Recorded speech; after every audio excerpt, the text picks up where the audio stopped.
quand on meurt ensemble, on est seul le vanguard. Qui fait mal est bon, mais mon salut d'abord.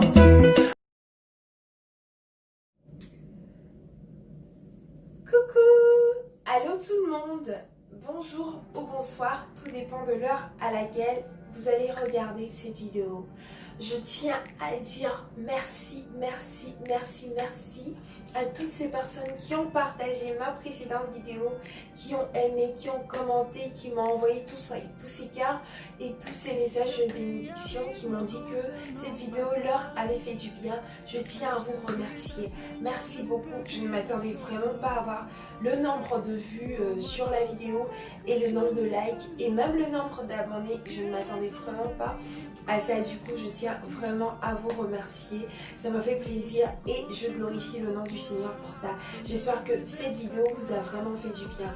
Et pour les nouvelles personnes, je vous invite à regarder la précédente vidéo parce que cette vidéo là sera un complément de la précédente vidéo. Alors aujourd'hui je vais parler de Dieu m'a dit de le laisser, tome 2. Non, il n'y a pas de tome 2. Mais pour ceux qui ont regardé la première vidéo, je vous avais dit que ça avait été difficile pour moi d'oublier cette personne. Et aujourd'hui, je vais vous donner les raisons pour lesquelles cela a été difficile pour moi, pour que vous ne le reproduisiez pas. Donc, la première raison qui a rendu l'oubli difficile et que, franchement, j'espérais, je nourrissais vraiment qu'on puisse se remettre ensemble. Oui, j'avais le grand espoir qu'on allait se remettre ensemble. Franchement, je nourrissais tellement cet espoir que ça a rendu les choses difficiles parce que je l'aimais encore. Donc, première raison. Deuxième raison, c'est que on causait toujours aussi intensément comme avant. Donc le rythme qu'on avait, le rythme de conversation, de causerie qu'on avait quand on était encore ensemble, on l'avait maintenu. Et donc à ce niveau-là, rien n'avait vraiment changé, ce qui n'était pas forcément mon cas. Aussi, on n'avait pas arrêté avec les surnoms qu'on se donne quand on est en couple. Vous savez, bébé, mon cœur, ma chérie, ma femme, mon mari, voilà. Ces surnoms qu'on se donne quand on est en couple, on ne les avait pas arrêtés. Du coup, en plus de ça, il y avait aussi des rêves que je faisais, comme quoi tous les rêves ne viennent pas de Dieu. J'avais aussi des rêves que je faisais, voilà, dans lesquels on se mariait et qui faisaient que je nourrissais encore l'espoir qu'on se remette ensemble, voilà. Je priais aussi, je me disais, ah, peut-être que Dieu a voulu que je le laisse maintenant, mais qu'il va nous remettre ensemble. Je priais pour ça parce que je me disais, ah, mais je vais continuer à l'aimer et tout ça, c'est que peut-être que Dieu est dedans. Mais je tiens à vous dire que Dieu ne se contredit pas. C'est-à-dire que même si vous allez vous remettre ensemble, si vous a dit... laissez cette personne maintenant, laissez juste sans arrière-pensée. Voilà. Et aussi, il y avait nos différents amis qui n'acceptaient pas encore notre rupture. Donc, il continuait toujours à m'appeler sa femme et à l'appeler lui mon mari. Donc, il y avait des amis qui n'aidaient pas forcément. Et puis, on continuait de se rencontrer. Pas forcément en groupe d'amis, mais seul à seul, ce qui nous a conduit à faire des choses qu'on ne devait pas faire, voilà, et qui m'ont fait regretter, demander pardon au Saint-Esprit, voilà. Donc on continuait à se rencontrer encore comme avant. Donc en plus de ça, je vous ai déjà dit, je priais pour ça, mais vraiment je nourrissais l'espoir qu'on se remette ensemble. Et aussi j'aimais parce que quand j'ai décidé de rompre avec cette personne, après, bon, quelques temps après, il a recommencé à me draguer parce que bon, le rythme de causerie était le même, les surnoms n'avaient pas changé, j'avais pas vraiment mis de limite. Donc là, il a vu une ouverture et il a recommencé à me draguer. Ça me plaisait aussi quelque part parce que je me disais, yeah, il m'a pas oublié, voilà, il veut toujours qu'on ressorte ensemble et tout ça. Mais voilà, ce genre de choses-là qui faisait que l'oubli était difficile parce que je jouais encore sur les deux bords. C'est vrai que j'avais décidé d'obéir à Dieu, mais voilà, je nourrissais encore l'espoir qu'on puisse se remettre ensemble. Alors pour toutes les personnes qui ont décidé de rompre avec leur petite amie ou leur petite amie, ce sont des choses qu'il faudrait éviter lorsque vous mettez fin à la relation. Parce que sinon, ça sera vraiment difficile pour passer à autre chose. Alors maintenant, je vais vous donner quelques conseils, voilà, pour toutes les personnes qui ont décidé d'obéir à Dieu et qui ne savent pas forcément comment se comporter après que vous ayez rompu avec votre petite amie ou votre petite amie. Voilà, je vais vous donner quelques conseils pour... Voilà. Donc, le premier conseil, c'est vraiment la prise de décision. Décidez d'obéir à Dieu. Décidez d'obéir à Dieu. Sans prise de décision, il n'y a rien. Donc, vous commencez d'abord par décider d'obéir à Dieu. Et soyez sûr que ici, la raison pour laquelle vous allez laisser votre petit ami ou votre petite amie, c'est Dieu. Parce que si vous le faites par religiosité, quand je veux dire par religiosité, je veux dire par exemple, si vous le faites parce que oui, je sais que c'est pas bien, c'est pour ça que ok, j'arrête. Vous le faites sans réelle conviction, franchement. Et vous risquez de retourner avec cette personne alors que ce n'est pas forcément le plan de Dieu pour votre vie. Et puis vous risquez de revenir avec cette personne, la laisser ou repartir avec une autre personne. Franchement, alors que ce n'est pas forcément le plan de Dieu pour votre vie. Alors soyez sûr, soyez vraiment sûr, j'insiste sur ce point. Soyez sûr que la raison pour laquelle vous laissez votre petit ami ou votre petite amie, c'est Dieu. Parce que c'est lui qui sera la base de tout et c'est lui qui va vous donner la force de surmonter quand il y aura les manques, quand la tentation va venir, etc. 2.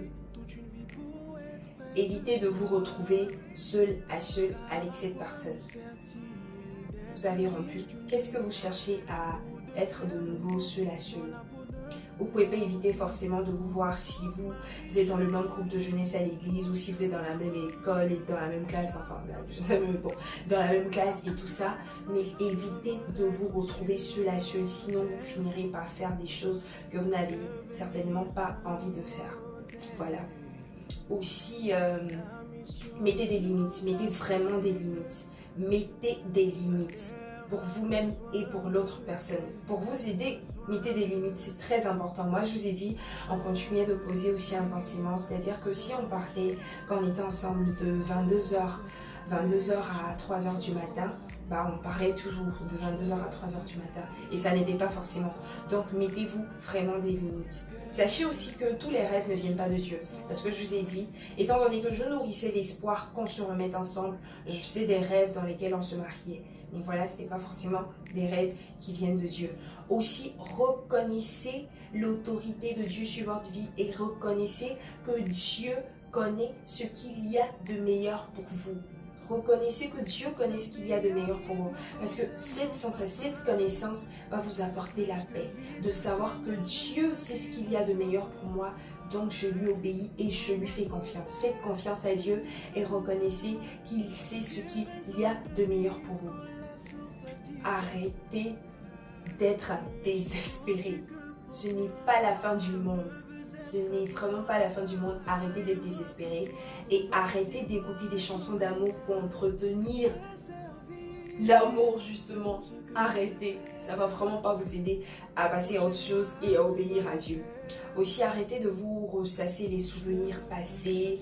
Arrêtez de vous remémorer ces moments où vous faisiez des câlins, où ils vous offraient des cadeaux, où vous partez au glacier, au cinéma. Arrêtez. Arrêtez parce que voilà, ça va pas vous aider forcément. Soyez honnête aussi avec Dieu et avec vous-même concernant vos sentiments et concernant ce que vous ressentez. C'est-à-dire que si actuellement cette personne vous manque, ne faites pas genre non, je ressens rien, ouais, on s'est juste laissé et puis ça me fait rien. Non, reconnaissez que ça vous fait quelque chose, que ça vous fait mal. Reconnaissez-le parce que Dieu le sait. Dieu voit au plus profond de votre cœur, il sait que ça vous fait mal. Mais dites-lui à Dieu, parce que cela va vous aider dans le processus de guérison et tout ça, parce que tout ça sont des blessures. Ça va vous aider dans le processus de guérison. Soyez honnête avec vous-même et soyez honnête avec Dieu. j'aurai le temps de faire une vidéo sur soyez honnête avec vous-même et avec Dieu concernant vos sentiments. Aussi, j'aimerais vous dire que ce n'est pas une punition de Dieu. Ne vous dites pas que cela est une punition de Dieu, parce qu'on accepte généralement mal les punitions. Dieu ne vous punit pas, au contraire, Dieu est en train de vous sauver de quelque chose. Il prépare un avenir glorieux pour vous. Alors, ne pensez pas que cela est une punition de Dieu. Ne pensez pas que Dieu est en train de vous châtier, qu'il veut vous faire souffrir. Non, ce n'est vraiment pas la raison. Alors, le plus important de tout, la prière et la prière. C'est la prière qui est votre force. La prière est votre force. Priez, priez et priez. Priez sans cesse. Priez pour tout. Priez pour tout. Priez pour tout. Je vous l'assure. Et aussi, quand vous décidez d'obéir à Dieu et de rompre, avec la personne concernée, ne perdez pas de temps.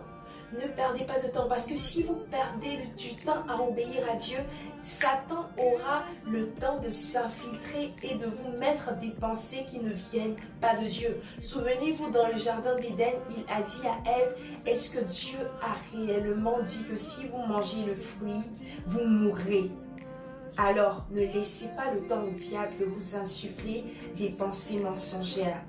Obéissez à Dieu directement, parce que sinon, non seulement vous allez laisser le temps au diable de s'infiltrer dans vos pensées, mais vous aussi, la décision sera beaucoup plus difficile. Alors, ne rétalez pas les choses. Si vous savez que vous devez laisser la personne, laissez-la. Laissez-la, ça fait mal, priez et allez-y. Dites à cette personne que vous arrêtez la relation parce que vous devez vous concentrer sur votre relation avec Dieu.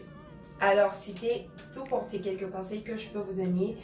Mais je tiens vraiment à encourager ceux qui ont décidé d'obéir à Dieu.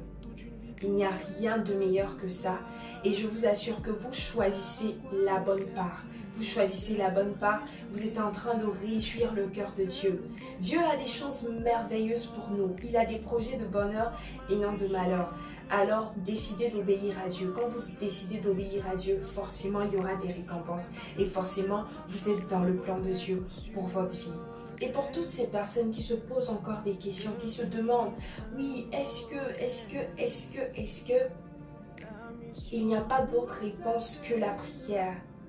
Il n'y a pas d'autre réponse que la prière. Priez. Dieu a dit qu'il se laisse chercher par ceux qui se laissent, trouver par ceux qui le cherchent. Alors cherchez la face de Dieu. Demandez-lui quel est le plan, quel est son plan pour votre vie. Et est-ce qu'il est dans cette relation? Et ne soyez pas bornés, ne soyez pas têtus. Parce que Dieu va vous parler. Mais ne soyez pas bornés. Non, ne soyez pas bornés. Ne refusez pas ce que le Saint-Esprit va vous dire. Le Saint-Esprit va vous parler. Mais ne refusez pas. Ne refusez pas ce qu'il va vous dire. Juste à cause de vos propres désirs. Juste à cause de vos propres désirs. Non, ne faites pas confiance à vos sentiments. Mais faites confiance à Dieu. Voilà. Merci d'avoir regardé cette vidéo. J'espère que ce que j'ai dit, parler du Saint-Esprit, pourra vous aider, pourra vous apporter, voilà, plus d'éclairage ou en tout cas pourra vous aider. J'espère vraiment et je prie que ces conseils puissent vous aider à faire la volonté de Dieu. Merci d'avoir encore regardé cette vidéo. J'espère que vous allez la partager, aimer, commenter et vous abonner. Et on se dit à bientôt pour de nouvelles vidéos. La prochaine vidéo que je vais faire, je crois, sera sur le fait d'être honnête avec Dieu concernant ses sentiments. Voilà. Et avec soi-même aussi. Donc, abonnez-vous et activez la cloche pour ne rien manquer. Merci à vous mes loulous et bisous. Bye. Qui fait est bon, mais mon salut d'abord.